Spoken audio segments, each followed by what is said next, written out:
What is the craziest/weirdest thing you have done to avoid facing your fear? I'm so terrified of public speaking that in college I would do anything in my power to avoid it. On the first day of every semester, I would read through every syllabus to check if there would be a presentation.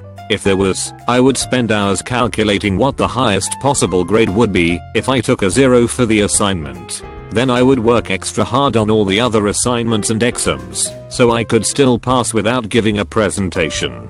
This method worked, and I graduated with honors and never gave one speech. This was not voluntary, however it certainly forced my hand, so I think it still falls in the what have you done to avoid facing your fear category. I, like many others, am terribly afraid of public speaking, especially in school, when I have months to anticipate a presentation. A few months back, last semester, I had a big group presentation to do. It was a mere 10-minute speech in front of a class of no more than 35 indifferent students, but I, of course, was shitting myself thinking about it for weeks leading up to presentation day. Long story made shorter, I woke up that day 5 hours early, 5 in the morning, from nerves. I then showered, ate a microwaved breakfast burrito, and drank a cup of coffee. Then I headed to my class about 2 hours before it started, and ended up pacing back and forth down the foyer outside my classroom door. Class started and I signed up to be the last presenter to speak, and sat down in a cold sweat, while others gave their presentations without a hitch. It was at this time that I felt my stomach beginning to turn. I had felt pretty awful ever since that burrito and coffee, but I just chalked it up to nerves until now. My stomach was really rumbling. It felt like my insides were a bubbling crock pot. Before I knew it, my bowels had pushed out a small squeak of a fart. The silent but deadly variety escaped my sweaty cheeks like a thief in the night. I grasped my desk and prayed no one would notice. I thought the coast was clear when a girl sitting to my right looked over to me in disgust after smelling the putrid stench of my ass gas. As I reluctantly returned her gaze, with the stupidest of expression my face is capable of, an enormous trumpet burst of a fart shot out of my ass like a bat out of hell, followed up with a spittle of but grease that painted my underwear in brown. I was locked in eye contact with this girl for what felt like minutes, but was in retrospect mere seconds. Then the entire class erupted with laughter as I looked onto the astonished/bewildered faces of my colleagues. Needless to say, I then stood up and ran out of the classroom, never to return again. I almost dropped out of school entirely. As a toddler, I would always wake up in the middle of the night and see ghosts in the hallway. I have no idea what these were, but I still remember seeing these short, slender, opaque white figures moving around the hallway. Weird as hell. Anyway, I was freaked out. My solution? Climb out of bed, run past the ghosts down the stairs, through the kitchen, and into the living room, where I would hide under the coffee table and call for my parents for an indiscriminate amount of time. This happened a lot. I set a timer to go off every 30 seconds to make sure a spider wasn't moving closer to me on a wall nearby. After about 20 minutes of that, I decided I needed to get rid of it somehow. I got a shoe, but was too scared to try and hit it because I was convinced I would miss and it would jump on me. I got a cup to catch it, but then convinced myself that it was too small to catch it, even though the spider was very small. I then got a large Tupperware meant to hold a lunch and used that to trap the spider. At this point I realized I had no paper to put under the Tupperware, so I had to do the most terrifying stretch in my life, trying to grab a paper off a table nearby. Then I finally got the paper and started carrying the spider to the exit, but because the Tupperware was so big it was hard to keep the paper flat and not create an opening for the spider to escape. When I tried to open my front door with my elbow, I shifted my hand too much, and the spider came skittling up my arm. I screamed so loud my dad thought someone was breaking into the house. I was upstairs in my bed, with all my clothes shed, and lying in the hall, in about 30 seconds. Never moved so fast in my life. Cliff jumping has always been tough on my nerves. It has less to do with height and more with the fact that each of the 3 times I have done it, I had to clear several rocks directly below the cliff. Combining several aerobic exercises in such quick succession can be a bit daunting when you don't have to use those things very often. Anyways, the first time I went cliff jumping, was when I was with 3 buddies from high school. We were doing a summer trip up through Oregon and Washington as a last hurrah before we went our separate ways in the fall after graduating. We were on the Oregon/Washington border, parallel to a river. We decided to take a lunch break and pulled off the side of the road. Wandering around, we found a cliff jumping spot. The cliff was covered in stickers from different cliff jumping groups. My friends were quick to strip down and start making their way up the cliff. I was a little hesitant, to say the least. You had to get a running start to clear the rocks below. I too got down to my underwear and got to the top of the cliff.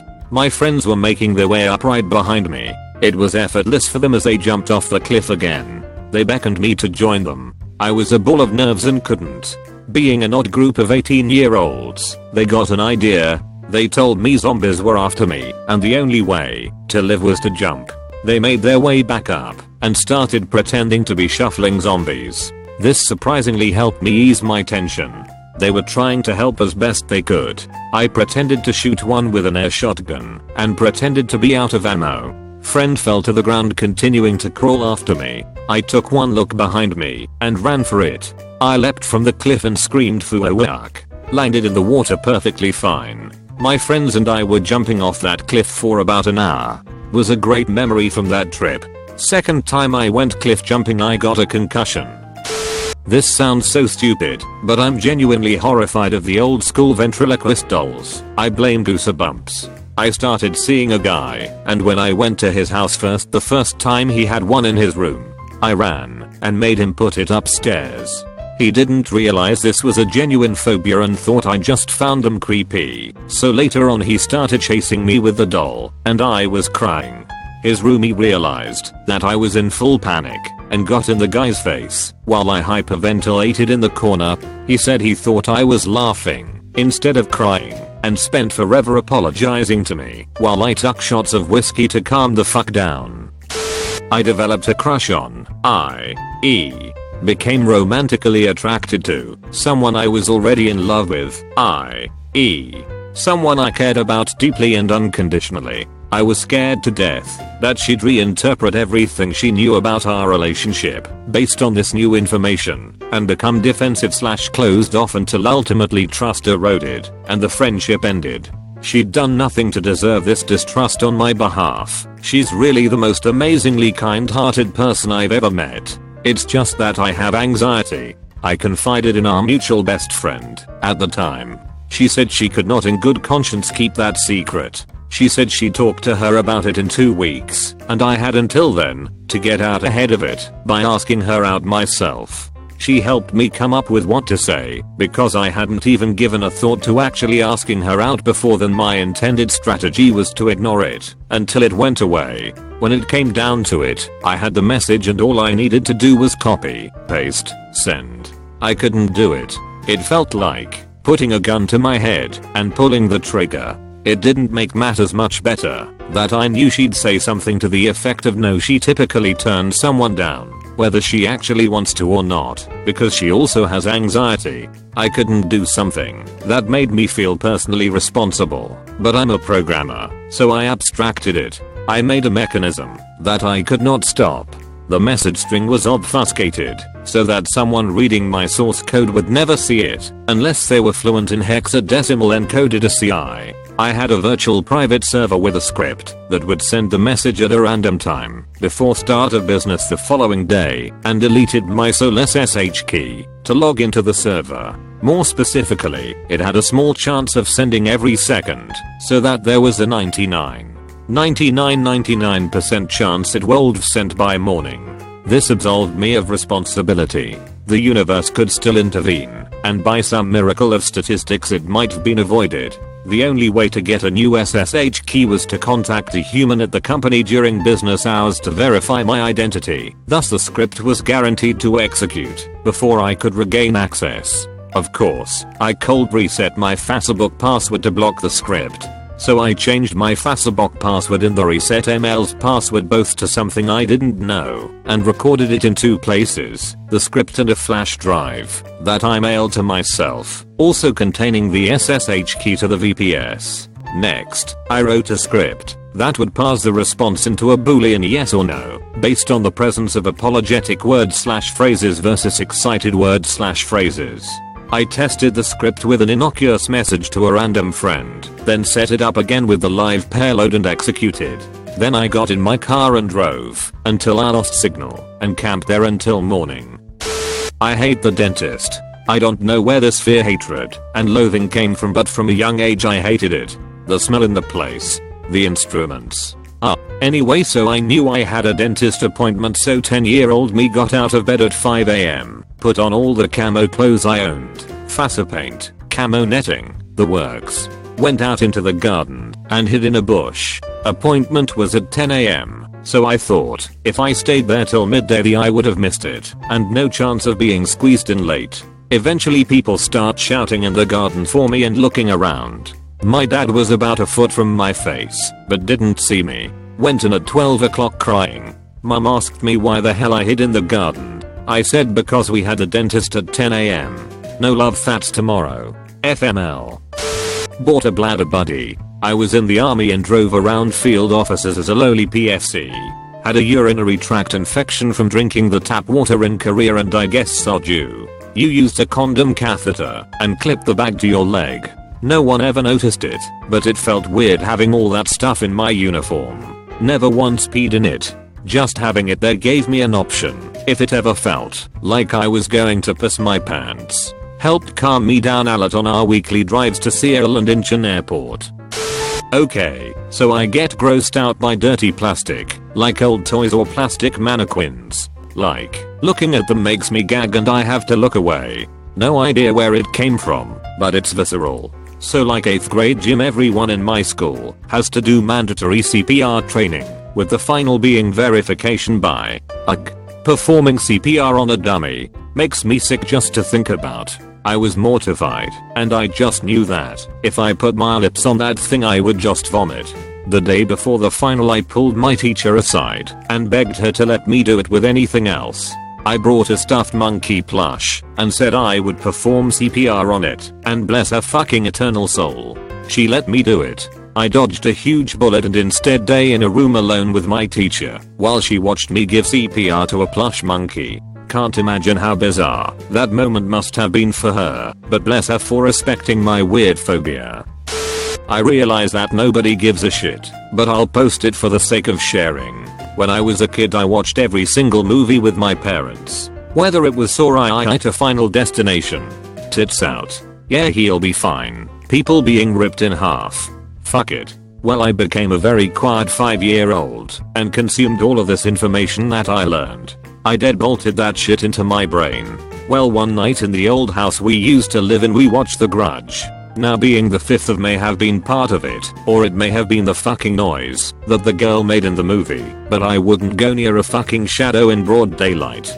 The darkness scared the shit out of me. My family thought I was the one with problems. Thanks mom, I loved that movie. Ever wondered why all the ultra bright 1000 watt handled light cannons were missing from Walmart? Yay, that was me. I slept with at least 3 night lights for 6 goddamn years and brought at least 2 flashlights and spare batteries for them everywhere I went. At the 4th of July ceremony near Benjamin Banneker Elementary School, and there's some kid with a fucking spotlight attached to his back. Too bad. Somewhat claustrophobic. I took the train to school every day in London.